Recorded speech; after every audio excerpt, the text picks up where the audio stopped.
So very good morning. आज अपन अपने lecture में बात करेंगे मेल रिप्रोडक्टिव सिस्टम आखिरकार क्या होता है। इससे रिलेटेड जितने भी डाउट होंगे वो सारे के सारे आपके इस लेक्चर में दूर हो जाएंगे।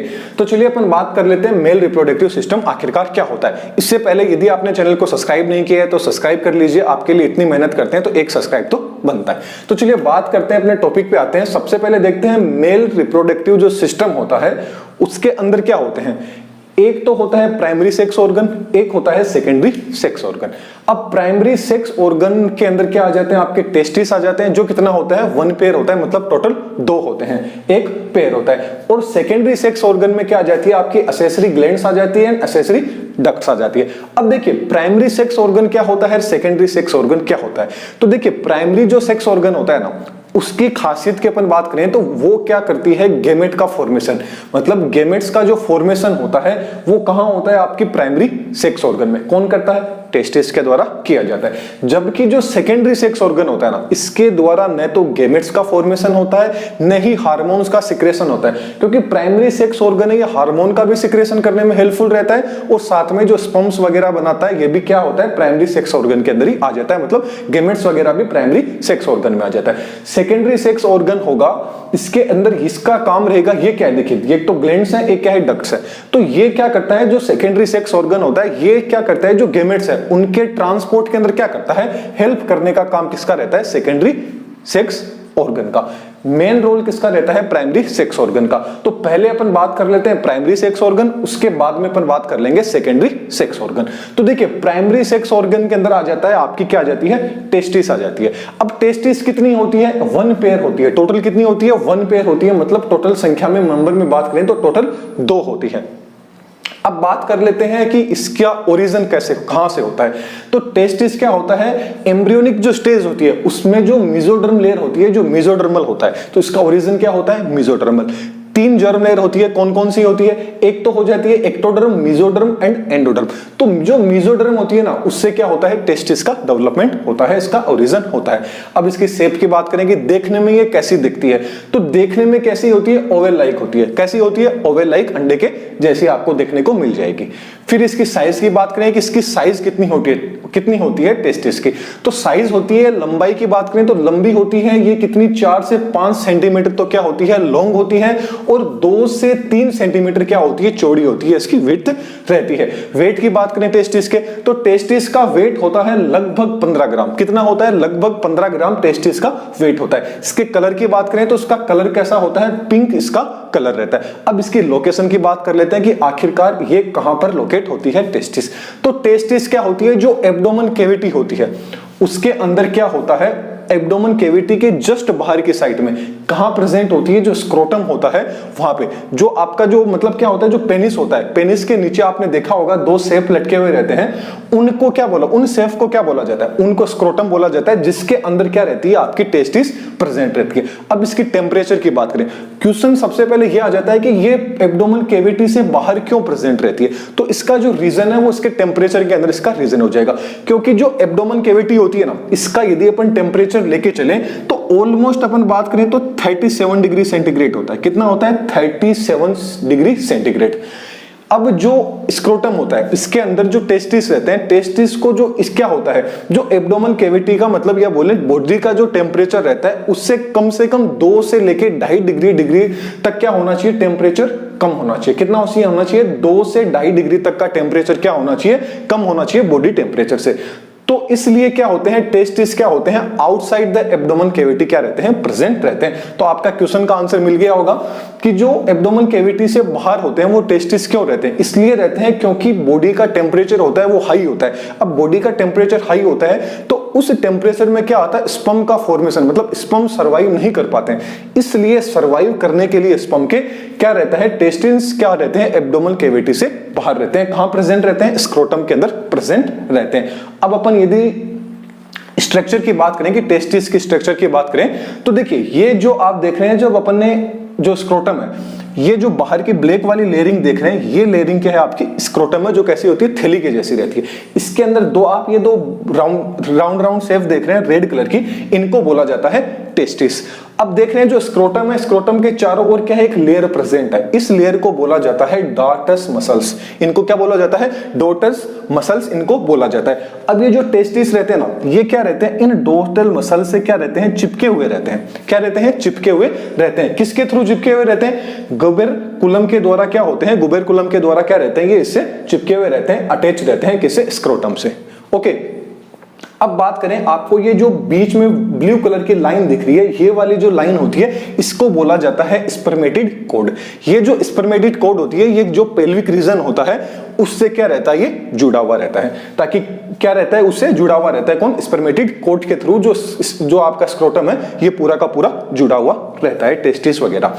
अब इसके अंदर आप जो ब्लू वाला था, इस ब्लू वाले के अंदर आप देख रहे हैं टेस्टिस से एक क्या निकल रही है, ऐसी स्ट्रक्चर आपको निकल रही है, राउंड दिख रही है। इसको बोला जाता है क्रीमास्टर मसल्स बोला जाता है। क्या बोला जाता है इनको, क्रीमास्टर मसल्स इनको बोला जाता है। अब देखिए, इंपॉर्टेंट क्वेश्चंस आपको ये आएगा कि जो बॉडी का टेम्परेचर है, मतलब जो स्पर्म जो आपके यहाँ पे टेस्टिस प्रेजेंट है, इनके टेम्परेचर को रेगुलेट कौन करता है, तो टेम्परेचर को रेगुलेट करने का काम किसका रहता है, क्रीमास्टर मसल्स एंड जो डार्टस मसल्स है, ये ही क्या करते हैं, टेस्टिस के अंदर क्या करते हैं, इनका बॉडी का जो टेम्परेचर है 2 से लेके 2.5 डिग्री तक का बॉडी के टेम्परेचर से कम रखते हैं, वो रखने का काम किसका रहता है, क्रीमास्टर मसल्स का रहता है और डार्टस मसल्स का रहता है। तो वेरी इंपॉर्टेंट मसल्स हैं। इंपॉर्टेंट क्वेश्चन ये है कि जो एब्डोमिनल कैविटी का टेम्परेचर से 2 से 2.5 डिग्री तक का जो टेम्परेचर कम है, वो इसका ध्यान या इसका रेगुलेट है, वो कौन करता है, तो वो करता है आपका क्रीमास्टर मसल्स होगी और आपकी डॉर्टस मसल होगी। That's clear. ये अपन ने देख ली एक कंप्लीट, क्या देख ली अपन ने, टेस्टिस की स्ट्रक्चर देख ली। अब अपन ने क्या किया, अब अपन एक टेस्टिस को बाहर निकालते हैं और उसकी अपन इंटरनल स्ट्रक्चर देखते हैं कि आखिरकार टेस्टिस के अंदर क्या क्या चीजें प्रेजेंट रहती है। तो अपन ने क्या किया, एक टेस्टिस को बाहर निकाला और इसकी एक स्ट्रक्चर देखी। इसकी जब अपन ने स्ट्रक्चर देखी तो टेस्टिस की इंटरनल स्ट्रक्चर देख रहे हैं अपन, इसके चारों ओर क्या रहती है, कवरिंग प्रेजेंट रहती है। 3 कवरिंग प्रेजेंट रहती है। एक को बोलते हैं tunica vaginalis, tunica albuginea and tunica vasculosa. ये 3 टाइप की क्या रहती है, इसके चारों ओर क्या रहती है, कवरिंग रहती है। लेकिन देखना, ये जो टेस्टिस है, इसके जो आप ट्यूनिका वेजाइनस देख रहे हैं, ये क्या रहती है, टेस्टिस का जो आधा हिस्सा रहता है वहां तक ही क्या रहती है, इसकी कवरिंग प्रेजेंट रहती है। वेरी इंपॉर्टेंट चीज है, याद रखना। तो ये वाली चीज तो क्या होगी, डोर्सल सरफेस होगी और ये वाली कौन सी होगी, आपकी वेंट्रल सरफेस होगी। ओके, अब देखिए आप इसके अंदर जो रेड कलर वाले देख रहे हैं, ये जो लोब्यूल्स आप रेड कलर के देख रहे हैं, जब अपन ने क्या किया, टेस्टिस को इसका क्या किया, इस तरह से क्या किया, सेक्शन काटा और अपन ने अंदर की स्ट्रक्चर देखी कि अब इसके अंदर क्या है वो देख लेते हैं। तो रेड कलर्स के क्या थे, इसके अंदर लोब्यूल्स प्रेजेंट थे। इनको बोला जाता है टेस्टिकुलर लोब्यूल्स। इनको क्या बोला जाता है, टेस्टिकुलर लोब्यूल्स बोला जाता है। ये जो एक टेस्टिस के अंदर जो टेस्टिकुलर लोब्यूल्स होते हैं, इनकी संख्या की बात करें तो ये लगभग 250 प्रेजेंट रहते हैं। कितने होते हैं, ऑलमोस्ट 250 टेस्टिस होते हैं। वो ईच टेस्ट मतलब जो 250 टेस्टिकुलर लोब्यूल्स होते हैं, ये ईच टेस्टिस के अंदर कितने प्रेजेंट रहते हैं, इनकी संख्या कितनी होती है, 250 रहती है। याद रखना, एक सिंगल जो टेस्टिस होगा, 2 टेस्टिस की बात नहीं कर रहे हैं, सिंगल जो टेस्टिस होगा उसके अंदर जो टेस्टिकुलर लोब्यूल्स होगी, इनकी संख्या कितनी रहती है, 250 रहती है। दैट्स क्लियर, भूलोगे नहीं। ओके, अब बात कर लेते हैं कि जो टेस्टिकुलर लोब्यूल्स था, इसके अंदर भी कुछ आपको ये ऐसे मतलब फ्लैजिला टाइप के आपको दिख रहे होंगे। इनको बोला जाता है सेमनीफेरस ट्यूब्यूल बोला जाता है। क्या बोला जाता है इनको, सेमनीफेरस ट्यूब्यूल बोला जाता है। यहीं पे क्या बनते हैं, आपके स्पर्म्स का फॉर्मेशन होता है। इसलिए सेमनीफेरस ट्यूब्यूल्स को क्या बोला जाता है, स्ट्रक्चरल एंड फंक्शनल यूनिट बोला जाता है। इसको क्या बोला जाता है, टेस्टिस की स्ट्रक्चरल एंड फंक्शनल यूनिट आपसे पूछ लिया जाए किसको बोला जाता है, तो जो सेमनीफेरस ट्यूब्यूल्स होती है इनको बोला जाता है। अब याद रखना, जो ईच टेस्टिकुलर ट्यूब्यूल्स थे ना, जितने भी टेस्टिकुलर जो ट्यूब्यूल्स है, इनकी संख्या तो कितनी है, 250 है। और इन 250 टेस्टिकुलर ट्यूब्यूल्स के अंदर, मतलब एक सिंगल ट्यूब्यूल के अंदर, टेस्टिकुलर ट्यूब्यूल के अंदर जो सेमिनिफेरस ट्यूब्यूल होगी, इनकी संख्या कितनी रहेगी पूछ ली जाए तो 1 से लेके 3 हो सकती है। कितनी हो सकती है? 1 से लेके 3 इनकी संख्या हो सकती है कि किसी के अंदर 2 है, किसी में 3 है, किसी के अंदर 1 है। तो एक सिंगल की अपन बात करें तो उसमें क्या होती है? 1 से लेके 3 हो सकती है। टोटल कितनी होती है टेस्टिकुलर लोब्यूल? 250 होती है। दैट्स क्लियर, कंफ्यूज नहीं होगे? ओके, आगे अपन बात कर लेते हैं। अब ये जो सेमिनिफेरस ट्यूब्यूल्स थी, ये देखिए एक ब्लू कलर की डक्ट जा रही है या ट्यूब जा रही है। इस ट्यूब के थ्रू किसके अंदर जा रहे हैं? रिटेट टेस्टिस के अंदर जा रही है। जो ग्रीन कलर के अब आप स्ट्रक्चर देख रहे हैं, इसको बोलते हैं रिटेट टेस्टिस, इसको बोला जाता है। ये क्या होता है? नेटवर्क रहता है। किसका रहता है? जो मतलब ट्यूब्यूल्स होता है उसका क्या है? ये एक नेटवर्क रहता है। जो रिटेट टेस्टिस है ये क्या है? नेटवर्क ऑफ ट्यूब्यूल बोला जाता है। आप देखिए कितनी सारी ट्यूब्यूल्स है, ये इसके अंदर क्या हुई है? मिक्स की हुई है, मिली हुई है, इसलिए इसको क्या बोला जाता है? नेटवर्क ऑफ ट्यूब्यूल बोला जाता है। अब ये जो आपकी ट्यूबुलाई जो रेक्टाई है, ये जो ट्यूबुलाई रेक्टाई है, ये क्या करती है? सेमिनिफेरस ट्यूब्यूल को किससे करती है? रिटेट टेस्टिस से क्या करती है? अटैच करती है। और ये क्या होती है? एक शॉर्ट ट्यूब्यूल होती है। देख रहे हैं, दिखने में दिख रही है आपको, क्या है? छोटी सी ट्यूब्यूल है जिसका काम क्या है? ये सेमिनिफेरस ट्यूब्यूल को किससे अटैच करती है? रिटेट टेस्टिस से अटैच करती है। और रिटेट टेस्टिस क्या होती है? एक क्या है? नेटवर्क है। किसका है? ट्यूब्यूल्स का क्या है? एक नेटवर्क रहता है। अब देखिए इंपॉर्टेंट चीज यहां आ जाती है कि अब यहां पे क्या बना आपका? स्पर्म वगैरह किसके अंदर बना? सेमिनिफेरस ट्यूब्यूल के अंदर। अब याद रखना, जो आपका ये क्या था? टेस्टिस था। टेस्टिस से स्पर्म को बाहर की ओर ले जाना, मतलब टेस्टिस से जो स्पर्म को बाहर की ओर फर्स्ट टाइम जो ट्यूब लेके जाती है उसको बोला जाता है वासा इन्फ्रेंसिया।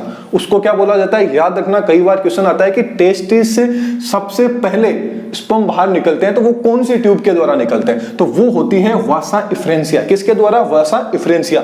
इनकी संख्या रहती है 10 से लेके 12 तक इनकी संख्या हो सकती है। लगभग कितनी हो सकती है? 10 से 12 तक इनकी संख्या हो सकती है वासा इन्फ्रेंसिया की। अब वासा इन्फ्रेंसिया आके जाके किस में ओपन होती है? इफिडीडाइमस के अंदर ओपन होती है।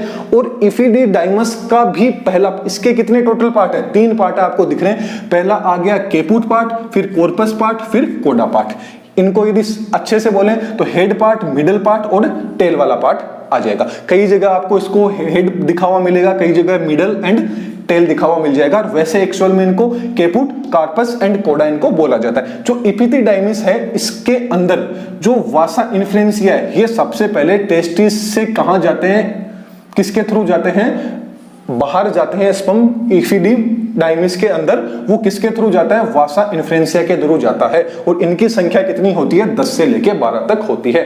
That's clear, very important question था। अब जो इफिडीडाइमिस है इसका काम क्या रहता है? स्पर्म यहां बने और यहां से बाहर चले गए। अब बाहर जाएंगे तो क्या होगा? जो इफिडीडाइमिस होगा इसका काम रहता है स्पर्म्स का क्या करना? स्टोर करना। इनका काम रहता है स्पर्म को क्या करना? स्टोर करने का काम रहता है। स्टोर करने के साथ साथ में क्या करते हैं? ये जो भी स्पर्म रहता है उसके मैच्योरेशन के अंदर भी क्या करते हैं? उसका जो भी क्या फंक्शन रहने वाला है उसको भी कौन डिसाइड करता है? आपका इफिडीडाइमिस उस चीज को डिसाइड करने का काम रहता है। तो ये बात कर ली अपन ने। अब देखिए एक चीज बताना भूल गया, ये जो दो आप सेमिनिफेरस ट्यूब्यूल देख रहे हैं ये कितनी रहती है? 1 से 3 रहती है। अब इनके बीच में जो स्पेस रहता है, ये देख रहे हैं इन दोनों के, इनके बीच में स्पेस देख लीजिए, इनके बीच में स्पेस देख लीजिए। इस स्पेस को बोला जाता है इंटरस्टिशियल स्पेस बोला जाता है। क्या बोला जाता है? इंटरस्टिशियल स्पेस बोला जाता है। ये तो देख ली अपन ने किसकी? Internal structure of testis. देखिए यहां पर मैं सिर्फ आपको समझा रहा हूं, इनके जो कंप्लीट नोट्स हैं लिखे हुए, हैंड राइटिंग मेरे द्वारा खुद के द्वारा लिखे हुए हैं, वो नोट्स आपको टेलीग्राम पे मिल जाएंगे। कोई चार्ज नहीं है, एकदम आप यहां सिर्फ समझ लीजिए और वहां जाके उन नोट्स को जब पढ़ोगे ना तो आपको ये सारी की सारी चीजें क्या एकदम इजीली समझ में आ जाएगी। तो यहां सिर्फ पहले आप एकदम समझ लीजिए, लिखना आपको बिल्कुल भी नहीं है, लिखे लिखाए नोट्स आपको मिल जाएंगे। यहां सिर्फ आप इन चीज को समझ लीजिए, क्योंकि जब अपन समझते हैं ना किसी चीज को तो समझने पे अपन अपने आप खुद ही लिख सकते हैं। तो लिखे हुए चीज भी आपको मिल जाएगी। इससे अच्छा है कि आप इसको समझ लीजिए, लिखा लिखाया हुआ आपको एकदम पका पकाया भोजन आपको मिल जाएगा। बस आपको वहां से उठाना है और आपको क्या करना है? खाना है। ओके, अपन इसकी स्ट्रक्चर देखते हैं सेमिनिफेरस ट्यूब्यूल की। तो देखिए ये क्या थी, सेमिनिफेरस ट्यूब्यूल थी। इस पूरी की पूरी ट्यूब्यूल को क्या निकाला था अपन, यहाँ पे निकाला था। अब इस ट्यूब्यूल को अपन देखते हैं तो ये जो आप मतलब सीलिया लाइक ऐसे स्ट्रक्चर देख रहे हैं, इसको जब अपन ने जूम किया, इसका सेक्शन किया, अंदर से देखा कि इसके अंदर भी क्या है। तो इसके अंदर जब अपन ने देखा तो इसके अंदर दो क्या थी आपको लेयर देखने को मिल जाएगी। एक को तो बोलते हैं ट्यूनिका प्रोपिया। क्या बोलते हैं, ट्यूनिका प्रोपिया। अब ये जो ट्यूनिका प्रोपिया थी ना, ये क्या थी, एक कनेक्टिव टिश्यू की लेयर थी। ये जो ट्यूनिका प्रोपिया थी ये एक क्या है, कनेक्टिव टिश्यू की क्या होती है, लेयर होती है।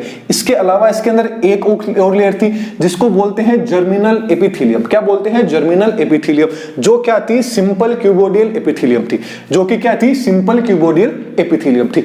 अब ये जो जर्मिनल एपिथेलियम थी ये क्या होगी, आगे जाके दो सेल्स के अंदर क्या होगी, मॉडिफाई होगी।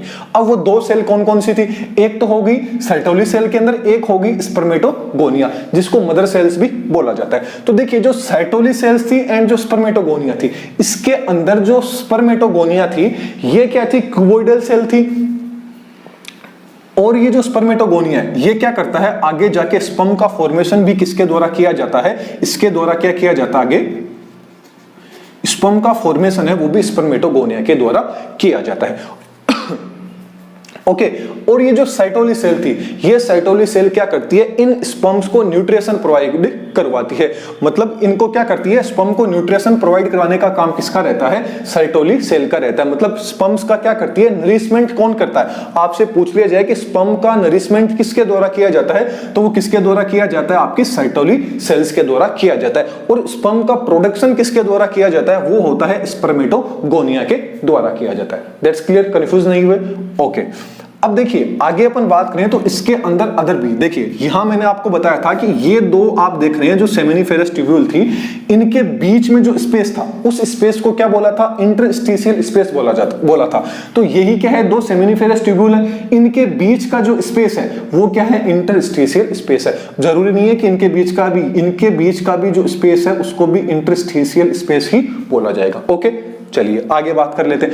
आगे अपन बात करें तो इसके अंदर आपने ऐसे रेड कलर के अंदर आप लाइनें देख रहे हैं, इनको बोला जाता है ब्लड वेसल्स। तो इनके अंदर क्या प्रेजेंट रहती है, ब्लड वेसल्स भी प्रेजेंट रहती है। साथ में जो ग्रीन कलर के अंदर आप देख रहे हैं स्टार लाइक स्ट्रक्चर, इनको बोला जाता है लिम्फोसाइट्स। इनको क्या बोला जाता है, इम्यूनोलॉजिकल कॉम्पिटेंट क्या होती है, ये सेल्स होती है। आपकी एनसीईआरटी बुक वगैरह के अंदर लिखा रहेगा, तो इसको बोला जाता है, अदर्स बुक्स में भी मिल सकता है, इनको बोला जाता है लिम्फोसाइट्स। इनको क्या बोला जाता है, लिम्फोसाइट्स बोला जाता है। ये क्या रहती है, इसके अंदर जो ब्लैक कलर में देख रहे हैं ये क्या रहती है, लेडिंग सेल्स रहती है।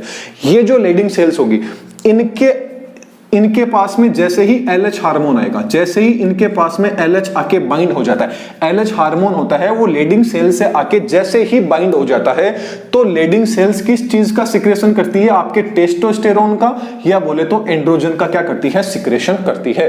तो याद रखना कि जब LH हार्मोन होगा वो लेडिंग सेल से आके बाइंड होता है, तब क्या करता है, लेडिंग सेल्स के द्वारा टेस्टोस्टेरोन एंड एंड्रोजन जो हार्मोन होता है उनका क्या किया जाता है, सिक्रेशन किया जाता है। That's clear. तो ये तो अपन ने बात कर ली प्राइमरी सेक्स ऑर्गन के बारे में। नोट्स का मैंने आपको बता ही दिया था कि नोट्स टेलीग्राम पे मिल जाएंगे। अब आगे अपन बात करते हैं सेकेंडरी सेक्स ऑर्गन की। आप थोड़ा सा स्क्रीनशॉट ले लीजिए, उसके बाद में अपन बात करेंगे सेकेंडरी सेक्स ऑर्गन, जिसके अंदर बात कर लेंगे जो असेसरी ग्लैंड्स हैं एंड जो असेसरी डक्ट्स हैं इनके बारे में।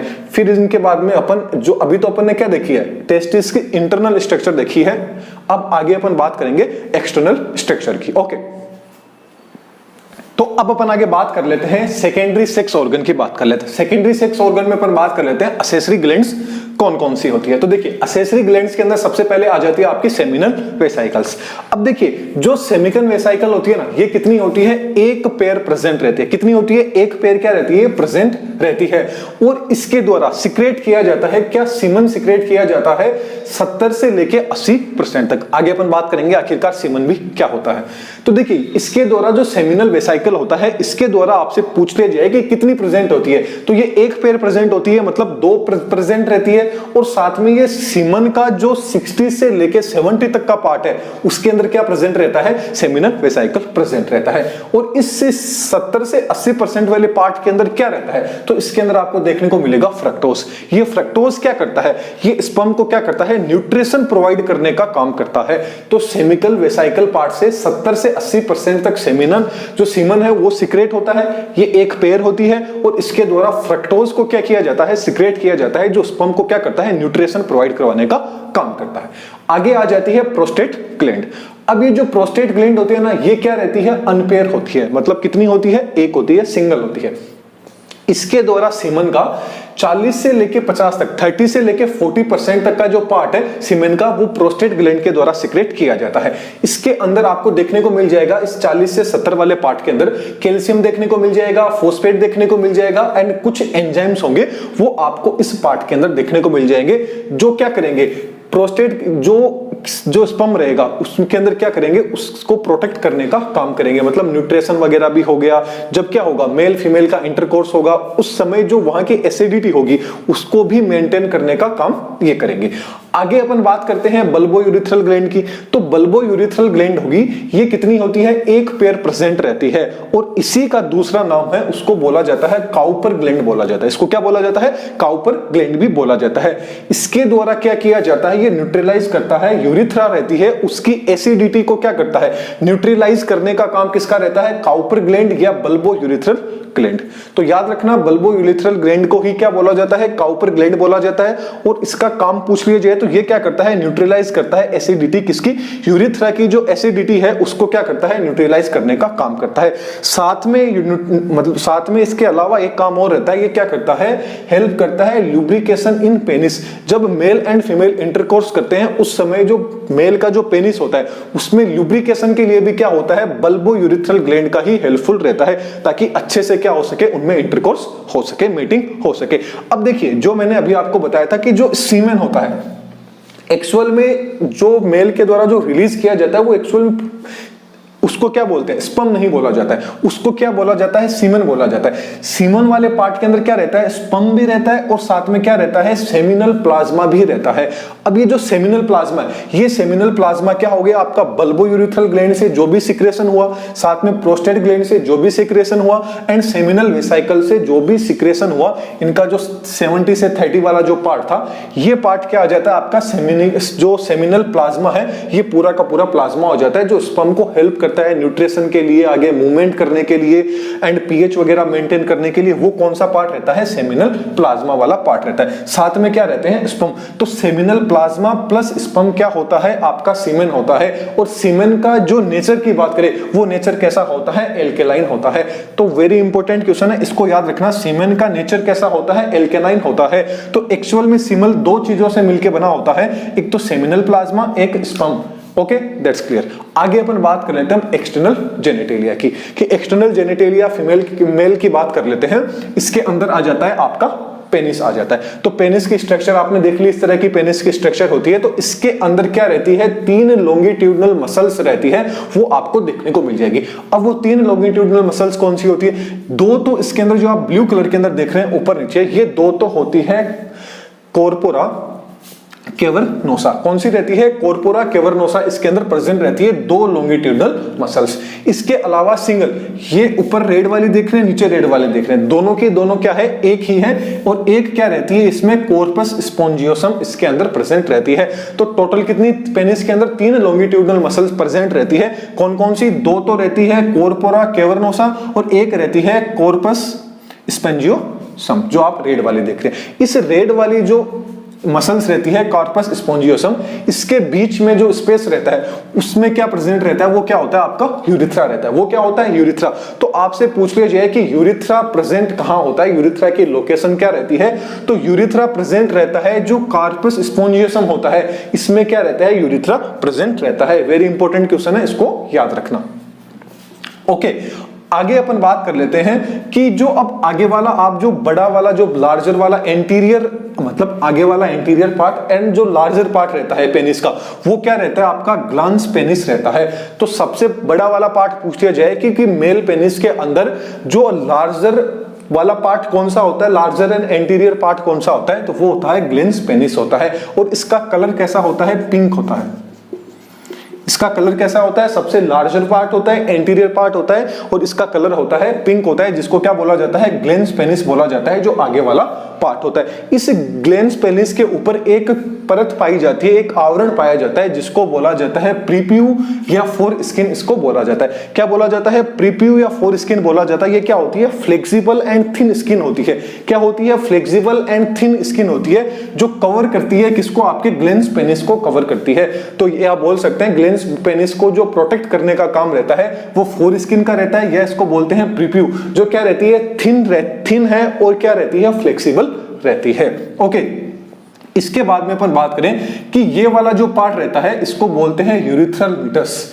तो जो यूरिथ्रल मीटस रहता है, याद रखना मेल के अंदर जो यूरिथ्रल मीटस रहेगा उसको एक नाम और बोला जाता है। क्या बोला जाता है? यूरोजेनिटल अपर्चर बोला जाता है। अब बोला जाता है कि यूरिनोजेनिटल अपर्चर इसको क्यों बोला जाता है? तो ये क्या रहता है? एक कॉमन पाथवे होता है, किसका? यूरिन का एंड स्पर्म का। तो मेल के अंदर यूरिन का एंड स्पर्म का जो कॉमन पाथ रहता है वो क्या रहता है? यूरिथ्रल मीटस रहता है, आगे वाला पार्ट, जिसके द्वारा क्या रहता है? यूरिन भी यहीं से आएगा और क्या होगा? जो आपका स्पर्म होगा वो भी यहीं से आएगा। तो इसलिए इसको कंबाइनली क्या बोला जाता है? यूरिनोजेनिटल अपर्चर इसको बोला जाता है। That's clear. ये थे कुछ इससे रिलेटेड इंपॉर्टेंट क्वेश्चंस। इसके जो नोट्स हैं वो आपको टेलीग्राम पे मिल जाएंगे। नोट्स टेलीग्राम से डाउनलोड कर सकते हो आप। और अपन ने कंप्लीट मेल रिप्रोडक्टिव सिस्टम पढ़ लिया है। इससे पहले अपन ने फीमेल रिप्रोडक्टिव सिस्टम भी देखा था। बहुत सारे इंपॉर्टेंट जो टॉपिक्स है वो सब अपन कवर करके चल रहे हैं। तो आप चैनल पे नए हैं तो सब्सक्राइब कर लीजिए, चैनल आपके लिए काफी बेनिफिशियल है। और साथ में जो भी नोट्स, जो भी मैंने अभी तक टॉपिक बना रखे हैं, सबके नोट्स वो आपको टेलीग्राम पे मिल जाएंगे, वहां से आप नोट्स को डाउनलोड कर सकते हो। तो थैंक यू। नेक्स्ट लेक्चर में पर फिर मिलते हैं। Thank you.